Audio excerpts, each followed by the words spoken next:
Hello friends, இன்றைக்கி நம்ம இந்த வீடியோவில் என்ன பார்க்க போகிறோன்னா கல்யாண வீட்டு பிரியாணி.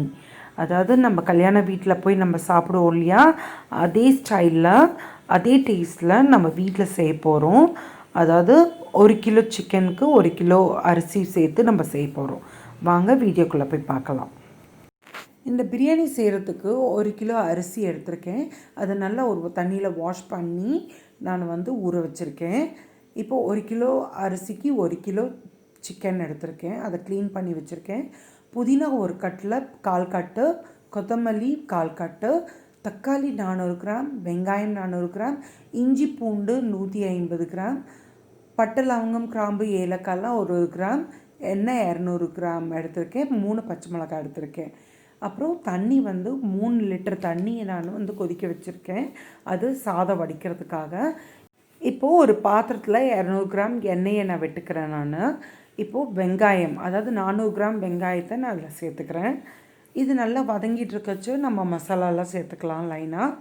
இப்போது பட்டை லவங்கம் கிராம்பு ஏலக்காய்லாம் இருக்கு இல்லையா, அதை நான் போட்டுக்கிறேன். ஸோ இதை கோல்டன் ப்ரௌனாக வதங்கணுங்க. இதுக்குள்ளே தண்ணி கொதிக்க ஆரம்பிச்சிச்சு. ஊற வச்ச அரிசியை கொதிக்கிற தண்ணியில் போட்டு வேக வச்சுக்கலாம். 2 நிமிஷத்துலேருந்து 3 நிமிஷம் வரைக்கும் இந்த சாதம் வெந்தால் போதுங்க. அதுக்கு தேவையான 2 ஸ்பூன் உப்பு போட்டுக்கிறேன். இப்போ பாருங்கள், வெங்காயம் கோல்டன் ப்ரௌன் ஆகிட்டுருக்கு. இந்த சமயத்தில் புதினா கொத்தமல்லியை நம்ம சேர்த்து வதக்கிக்கலாம். இது நல்லா வதக்கிட்டு இருக்கச்ச பச்சை மிளகாவும் நம்ம சேர்த்து வதக்கிக்கலாம். இது வதக்கரைச்ச நல்ல ஸ்மெல் கொடுக்கும். இதோட 2 டீஸ்பூன் வெறும் மிளகாய்த்தூள் நான் சேர்த்துக்கிறேங்க. இப்போ நம்ம இந்த எண்ணெயோட இந்த மிளகாய்த்தூள் நம்ம வதக்கரைச்ச நல்லா ஒரு கலரை கொடுக்கும். ஸோ அதுக்காக தான் நம்ம எண்ணெயில் போட்டு நம்ம வதக்கிறோம். இப்போ வதக்கிட்டு இருக்கச்ச நம்ம இஞ்சி பூண்டு 150 கிராம், அதாவது பூண்டு 50 கிராம், இஞ்சி 100 கிராம் சேர்த்து நம்ம அரைச்சி நம்ம வதக்கிக்க போகிறோம். 2 டீஸ்பூன் உப்பு சேர்த்துக்கிறேன். ஸோ இப்போ நம்ம சாதம் 2 நிமிஷம் ஆயிடுச்சுங்க.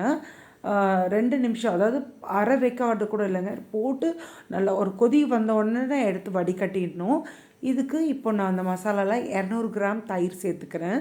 இந்த தயிரை சேர்த்து நல்லா வதக்கிட்டு இருக்கச்சா இப்போது தக்காளி 400 கிராம், அந்த வெங்காயம் எவ்வளவோ அதே தான் தக்காளியும் ஈக்குவலாக போடணும்.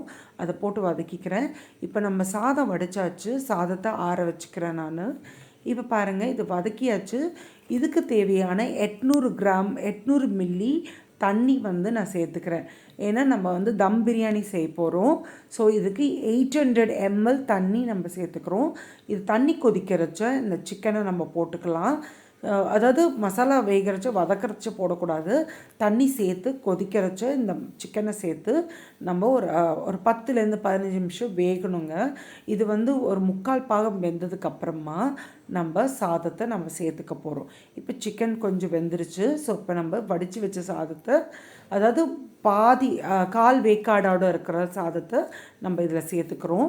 சேர்த்துக்கிட்டு கொஞ்சம் வடித்த தண்ணியிலேருந்து 1 டம்ளர் தண்ணி நம்ம இதில் விட்டுக்கிறோம். ஏன்னா நம்ம 800 ml தான் தண்ணி விட்டுருக்கோம். ஸோ இந்த சாதத்துக்கு தேவையான தண்ணி நமக்கு தேவைப்படுது. அதனால் 1 கிளாஸ் தண்ணி நான் சேர்த்துக்கிறேன் நான். இப்போ நம்ம அடியிலிருந்து மசாலாவை மேலே வரைக்கும் நம்ம கிளறி விடணுங்க.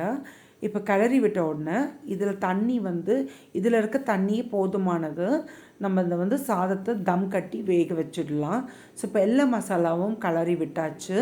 ஸோ பாருங்கள், அடியிலேருந்து இப்போ நான் வேக வச்ச வடித்த தண்ணியை சேர்த்து நான் மேலே தம் கொடுத்துருக்கேங்க.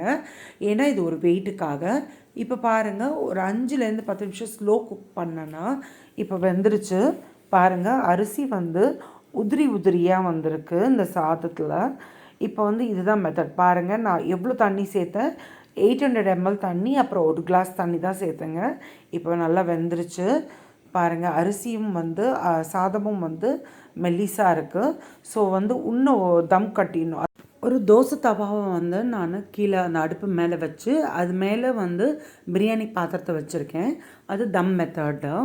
நம்ம இது 5லேருந்து 10 நிமிஷம் வேகட்டும். பண்ண உடனே பாருங்கள், சுத்தமாக வெந்துருச்சு. நம்ம இப்போ ஸ்டவ் ஆஃப் பண்ணிடலாம். அதே ஹீட்டில் வெந்துட்டுருக்கும். பாருங்கள், அரிசி எவ்வளோ உதிரியாக இருக்குது. இது தண்ணியாக இல்லை. பாருங்கள், எல்லாம் அப்படியே உதிரியாக இருக்குது சாப்பாடு. கல்யாண வீட்டு பிரியாணி ரெடி. இப்போ நம்ம இதை வந்து டேஸ்ட் பண்ணி சொல்லலாம்.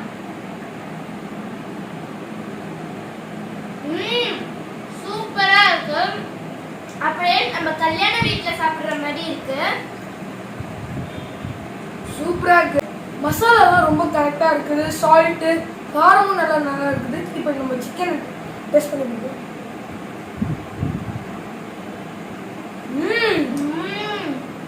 சிக்கன் ரொம்ப சாஃப்டா ஜூஸியா இருக்கு. நல்லா வெந்திருக்கு.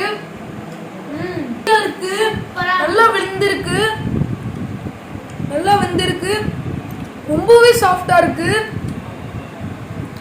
ஆஹா, சாப்பாடு ரொம்ப சூப்பரா இருக்கு.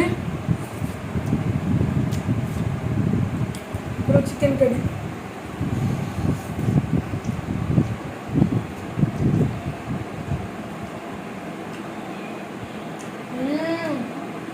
அப்படியே ஹோட்டல்ல சாப்பிட்ற மாதிரியே இருக்கு. இது நீங்க கண்டிப்பா ட்ரை பண்ணி ஆகணும். இது ரொம்ப சூப்பரா இருக்கு. நியூ இயர்க்கு உங்க வீட்ல எல்லாரும் செய்யுங்க. இத நீங்க செஞ்சு பார்த்துட்டு கமெண்ட்ஸ்லயும் சொல்லுங்க. இந்த வீடியோ உங்களுக்கு பிடிச்சிருந்தா லைக் பண்ணுங்க, ஷேர் பண்ணுங்க, மறக்காம சப்ஸ்கிரைப் பண்ணுங்க. பை. பை.